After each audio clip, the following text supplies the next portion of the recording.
Hello friends, in this video we will solve NCERT questions of chapter 3 Atoms and Molecules class 9 Science.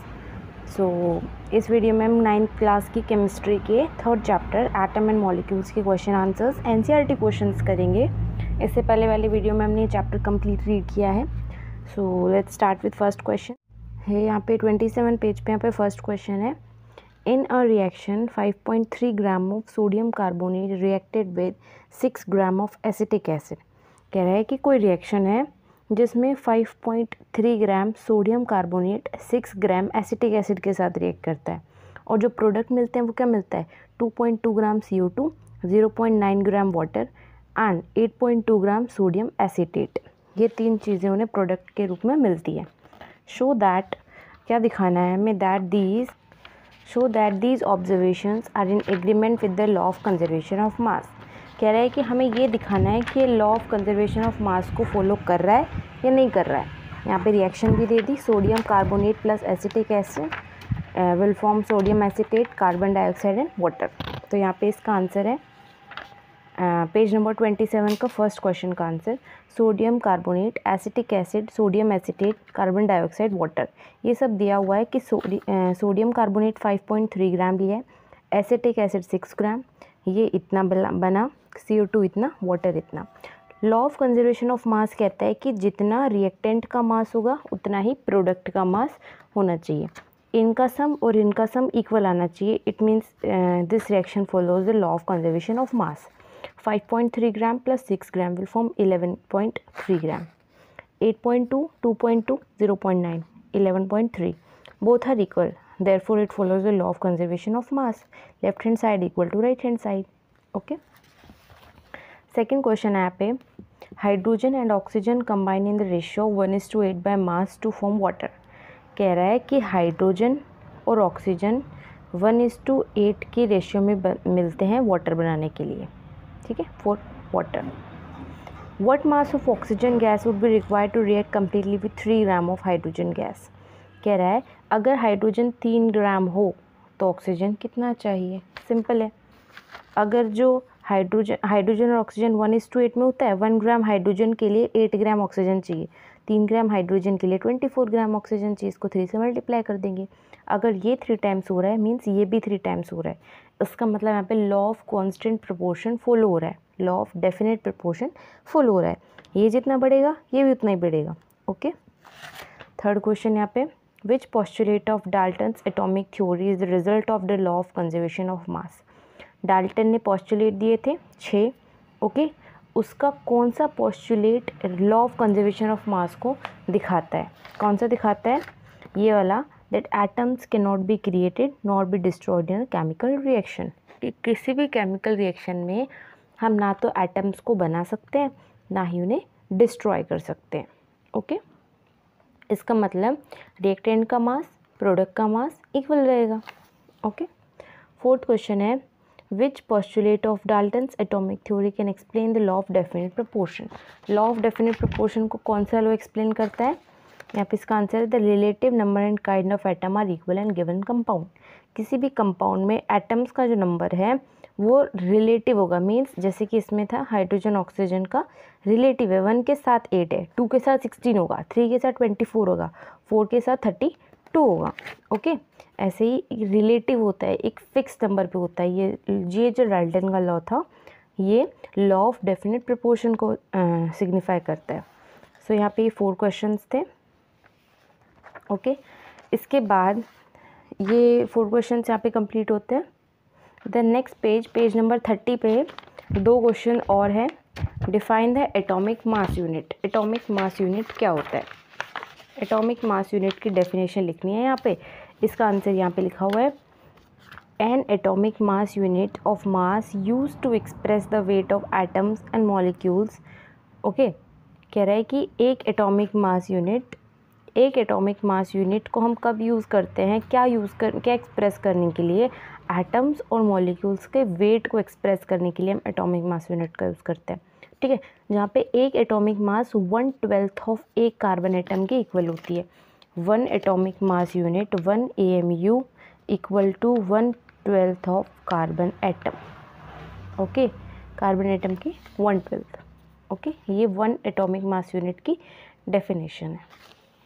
इसके बाद है question, why is it not possible to see an atom with naked eyes. कह रहा है कि हम एक atom को अपनी नेक्ड आई से क्यों नहीं देख सकते, क्योंकि वो बहुत छोटे होते हैं। Atoms are measured in nanometer, atom को नैनोमीटर में मेजर करते हैं। नैनोमीटर मीन्स 10⁻⁻⁹ मीटर, ये नैनो की वैल्यू होती है। और नोबल गैस के अलावा सारे जो एटम्स हैं वो इंडिपेंडेंटली एग्जिस्ट नहीं करते, सिर्फ नोबल गैसेस के जो एटम है वो इंडिपेंडेंटली एग्जिस्ट करते हैं। ठीक है, इसकी वजह से an atom can not be visible to the naked eyes, बहुत छोटे होते हैं और मतलब कि बहुत ही ज़्यादा नैनोमीटर में हम उनको मेजर करते हैं, उनको साइज़ बहुत ज़्यादा कम होता है। ठीक है, और नोबल गैस के अलावा वो इंडिपेंडेंटली एग्जिस्ट भी नहीं करते हैं।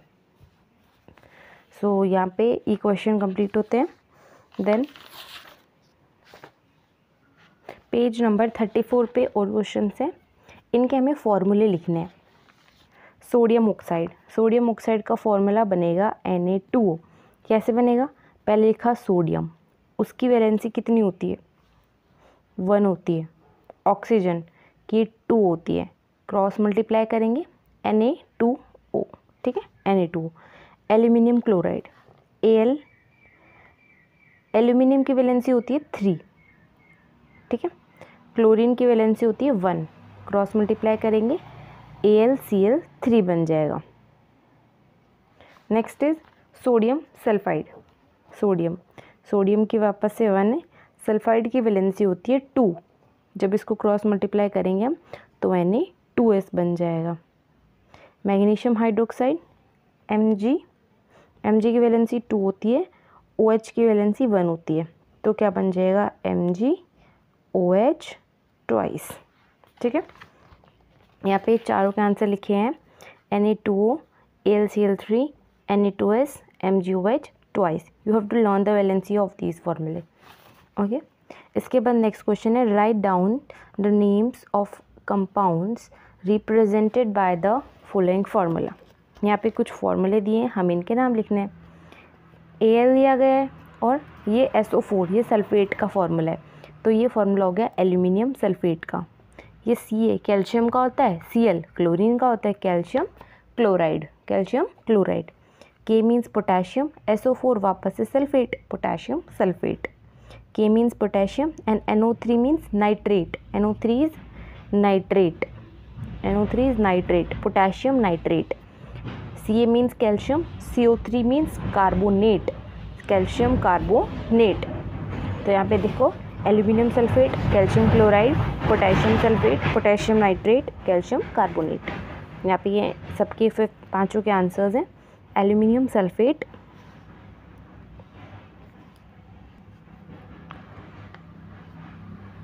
Al2SO4 thrice. Okay, calcium chloride CaCl2, potassium sulphate K2SO4, potassium nitrate KNO3, calcium carbonate CaCO3। ठीक है, इसके बाद नेक्स्ट क्वेश्चन है, what is mean by the term chemical formula. Chemical formula term का मतलब क्या होता है, देखो chemical formula are use to describe the different types of atoms and their numbers in a compound और एलिमेंट। केमिकल फार्मूला यूज़ किए जाते हैं अलग अलग एटम्स और उनके नंबर्स को रिप्रेजेंट करने के लिए किसी भी एलिमेंट या कंपाउंड में, किसके अंदर कितने एटम्स हैं, कितने नंबर्स में प्रेजेंट है, कितने टाइप्स के एटम हैं। जैसे कि ये CaCO3 केमिकल फार्मूला है, इसके अंदर हमें पता चल रहा है कितने एटम है, एक कैल्शियम का एटम है, एक कार्बन का, 3 ऑक्सीजन के एटम है, या फिर आप कह सकते हो एक कैल्शियम का, 3 कार्बोनेट के एटम है। ठीक है, इससे हमें पता चला एटम के नंबर, और इसमें पता चला हमें अलग अलग टाइप्स के एटम है, कैल्शियम का है, कार्बन का है, ऑक्सीजन का है। ठीक है, इसके बाद है collection of chemical symbol that depict the element that make up of a compound and their quantity. कह रहा है कि केमिकल सिंबल का जो कलेक्शन होता है ये केमिकल फार्मूला की ही डेफिनेशन है। केमिकल सिंबल्स का ऐसा कलेक्शन जो एलिमेंट के बारे में बताता है, और कौन से एलिमेंट के बारे में बताता है, जो कंपाउंड बना रहे हैं मिलके। ओके, और उनकी क्वांटिटीज़ के बारे में बताता है कि कितना चाहिए, कितने एटम चाहिए। ठीक, वो केमिकल फार्मूला होता है। जैसे कि केमिकल फार्मूला हाइड्रोक्लोरिक एसिड का HCl होता है, इसके अंदर एक एटम हाइड्रोजन का, एक एटम क्लोरीन का है। ओके, 2 टाइप्स के एटम प्रेजेंट है और 2 एटम प्रेजेंट है, ठीक। ये केमिकल फॉर्मूला के बारे में। नेक्स्ट क्वेश्चन है यहाँ पे, how many atoms are present in H2S molecule, PO4 3 negative ion. H2S के अंदर देखो सिंपल दिख रहा है, 2 एटम हाइड्रोजन के, 1 एटम सल्फर का है। इसके अंदर 1 एटम फॉस्फोरस का है और 4 एटम ऑक्सीजन के। तो टोटल इसमें 5 एटम हुए, इसमें टोटल 3 एटम हुए, ठीक है। तो इसका आंसर आप ऐसे लिख सकते हो, जैसे कि फर्स्ट के अंदर 2 atoms of hydrogen and 1 atom of sulphur, total 3 atoms. लेकिन नेक्स्ट के अंदर 1 atom of phosphorus and 4 atoms of oxygen, total 5 atoms, ठीक है। यहाँ पे ये कंप्लीट होता है। इसके बाद आपके पेज नंबर 35 पे और क्वेश्चन है, कुछ 2 क्वेश्चन है। इनके हमें मॉलिक्यूलर मास कैलकुलेट करने हैं। मॉलिक्यूलर मास कैसे कैलकुलेट करेंगे, इनका जब हमें मास नंबर पता होगा। जैसे हाइड्रोजन H2 का निकालना है हमें, H2 का कैसे निकालेंगे, सबसे पहले तो देखेंगे कि एटम कितने हैं। 2 एटम है, 2 को मल्टीप्लाई करेंगे 1 के मास से, 2 मल्टीप्लाई 1 का मास होता है 1, तो टोटल 2 यूनिट आ गया, 2 AMU। हाइड्रोजन का मास, मॉलिक्यूलर मास कितना आ गया, 2 यूनिट। इसके बाद ऑक्सीजन का पूछा है, 1 का होता है 16, तो 2 का हो जाएगा 32, 2 ऑक्सीजन के एटम है इधर। Cl2, 2 मल्टीप्लाई 1 का होता है 35.5, तो 2 का 71 यूनिट। कार्बन डाइऑक्साइड का कैसे निकाला है, CO2, 1 एटम यहाँ पे कार्बन का है, 2 एटम यहाँ पे ऑक्सीजन के, तो 1 मल्टीप्लाई कार्बन का एटम प्लस 2 मल्टीप्लाई ऑक्सीजन के एटम। 1 मल्टीप्लाई कार्बन का मास कितना होता है 12, प्लस 2 मल्टीप्लाई ऑक्सीजन का मास होता है 16, तो 12 प्लस 32, ये आ गया आपका 44 यूनिट। ये CO2 का आ गया। इसके बाद आपका CH4, ये भी इसी तरीके से, 1 कार्बन का एटम है, 1 मल्टीप्लाई 12 प्लस 4 हाइड्रोजन के एटम है, 4 मल्टीप्लाई 1, क्योंकि हाइड्रोजन के 1 एटम का मास 1 ही होता है। तो इसको जब सॉल्व करेंगे 12 plus 4 16 unit. Next is C2H6, 2 atom यहाँ पे कार्बन के और 6 एटम हाइड्रोजन के, 2 मल्टीप्लाई 12 प्लस 6 मल्टीप्लाई 1, तो आ जाएगा 30 unit. Next is C2H4, 2 multiply 12 plus 4 multiply 1 28, ये भी सिंपल है, सेम है इसी तरीके से। यहाँ पे NH3 का है, 1 मल्टीप्लाई नाइट्रोजन का मास 14 होता है और हाइड्रोजन का तो 1 ही होता है, CH3OH। जैसे कि ये आ गया एक CH3OH, 1 मल्टीप्लाई कार्बन का प्लस 3 मल्टीप्लाई ऑक्सीजन का, 3 मल्टीप्लाई हाइड्रोजन का plus 1 multiply oxygen plus 1 multiply वापस हाइड्रोजन। कार्बन, ये कार्बन है, हाइड्रोजन, ये 3 हाइड्रोजन है, ऑक्सीजन, ये 1 ऑक्सीजन है, हाइड्रोजन, ये 1 हाइड्रोजन है। 1 multiply 12 plus 3 multiply 1 plus 1 multiply 16 plus 1 multiply 1, 12 plus 3 plus 16 plus 1, ये आप सॉल्व करोगे तो आ जाएगा 32 यूनिट, ठीक है। इसके बाद है सेकंड क्वेश्चन। फर्स्ट क्वेश्चन यहाँ पे कंप्लीट होता है। सेकंड क्वेश्चन है, calculate the formula unit mass of ZnO Na2O K2CO3। इसके अंदर आपके एटॉमिक मास दिए गए, जैसे जिंक है ये 65 यूनिट होता है, सोडियम 23 यूनिट होता है, potassium 39, carbon 12 unit, oxygen 16 unit. अब जैसे ZnO का निकालना है, एक जिंक का है तो 65 प्लस ऑक्सीजन 16 होता है, तो कितना आ जाएगा 81 यूनिट। ऐसे ही Na2O का निकालना है तो 2 मल्टीप्लाई Na का कितना है 23 प्लस 1 ऑक्सीजन का निकालना है 1 मल्टीप्लाई 16, तो कितना आ जाएगा 46 प्लस 16 यूनिट। तो उसको सॉल्व करोगे तो आ जाएगा 62 यूनिट। नेक्स्ट इज K2CO3, तो 2 मल्टीप्लाई पोटेशियम का कितना दिया हुआ है 39, K2CO3 प्लस 16 C मतलब कार्बन का 12 है प्लस O3, मतलब कि 3 मॉलिक्यूल है, सॉरी 3 एटम है ऑक्सीजन के, 3 मल्टीप्लाई 16 कितना आ जाएगा 48। इसको जब आप सॉल्व करोगे तो आएगा 138 यूनिट। सो यहाँ पे 2 क्वेश्चंस कंप्लीट होते हैं। इसके बाद हमारे NCERT एक्सरसाइज के क्वेश्चंस है, 6 क्वेश्चंस हैं। यहाँ से स्टार्ट करते हैं।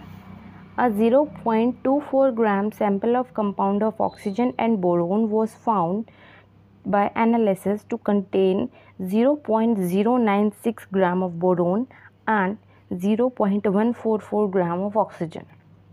कहता है कि एक सैंपल है हमारे पास 0.24 ग्राम, ठीक है, और ये जो सैंपल है इसके अंदर ऑक्सीजन भी है और बोरोन भी है, लेकिन जब हमने एनालिसिस किया तो इसके अंदर हमें इतना तो बोरोन मिला और इतना ऑक्सीजन मिला, ठीक है। हमें इनकी परसेंटेज में निकालना है, इतना भी कितना परसेंट बोरोन है, कितना परसेंट ऑक्सीजन है, ठीक है। कैसे निकालेंगे, देखो यहाँ पे इसके आंसर्स हैं जो हमें दिया हुआ है। सैंपल कंपाउंड का मास 0.24 ग्राम दिया हुआ है, बोरोन का मास इतना दिया हुआ है, ऑक्सीजन का मास इतना दिया हुआ है। हमें परसेंटेज बोरोन का निकालना है, परसेंटेज ऑक्सीजन का निकालना है। बोरोन का कैसे निकलेगा, बोरोन का मास अपॉन जो टोटल है वो, ठीक है। परसेंटेज का यही फॉर्मूला है, given upon total multiply 100। Mass of boron 0.096 upon जो टोटल है 0.24 इंटू 100, जिसको सॉल्व करोगे तो आएगा 40%। मतलब बोरोन जो है इस सैंपल में 40% प्रेजेंट है। 40% हो गया तो ऑक्सीजन कितना बचेगा, 60%। 100 माइनस 40 60%, ठीक है। सेकेंड क्वेश्चन है इसके बाद, when 3 gram of carbon is bond in 8 gram oxygen 11 gram of CO2 is produced. कहता है 3 ग्राम कार्बन के साथ 8 ग्राम जब ऑक्सीजन मिलता है तो 11 ग्राम CO2 बनता है। Okay, what mass of carbon dioxide will be formed when 3 gram of carbon is burnt in 50 gram of oxygen? Which law of chemical combination will govern your answer? ठीक है, simple सा question है। 3 gram carbon के साथ 8 ग्राम जब oxygen मिलता है तो 11 ग्राम कार्बन डाइऑक्साइड मिलती है, ठीक है। अब पूछ रहा है कि 3 ग्राम ही कार्बन है लेकिन ऑक्सीजन मिल गया हमें 50 ग्राम, ठीक है। देखो 3 ग्राम अगर हमें कार्बन मिलेगा, इसके साथ में हमें 8 ग्राम ऑक्सीजन मिलेगा, मतलब ये एक फिक्स रेशियो है कि 3 के साथ हमें 8 ही चाहिए। ये अगर 6 हुआ तो ये भी 16 होगा, ठीक है। ये अगर 9 हुआ तो ये भी 24 होगा। मतलब अगर ये डबल हुआ तो ये भी डबल होगा, ये ट्रिपल हुआ तो ये भी ट्रिपल होगा। कि अब हमें यहाँ पे ऑक्सीजन तो दे दिया 50 ग्राम, ठीक है, लेकिन कार्बन वही है 3, तो इसको 50 का क्या यूज़ है, कोई यूज़ नहीं है। अगर जो हमारे पास ये कार्बन हमारे पास ज़्यादा होता तो हमारे पास CO2 ज़्यादा बनती, लेकिन हमारे पास कार्बन तो उतना ही है। 3 ग्राम कार्बन जो है 8 ग्राम ऑक्सीजन के साथ करेगी रिएक्ट, इस 8 ग्राम ऑक्सीजन के साथ। बचा हुआ जो 42 ग्राम ऑक्सीजन इसने में दी है वो यूज़लेस है, किसी काम की नहीं है, वो अनरिएक्टिव रह जाएगी, किसी काम की नहीं है, वो रिएक्ट नहीं करेगी। इसका मतलब हमारे पास 11 ग्राम CO2 ही बनेगी, चाहे आप 50 ग्राम ऑक्सीजन दे दो, चाहे 50,000 ग्राम ऑक्सीजन दे दो। जब तक कार्बन का अमाउंट इंक्रीज़ नहीं होगा CO2 का अमाउंट भी इंक्रीज़ नहीं होगा।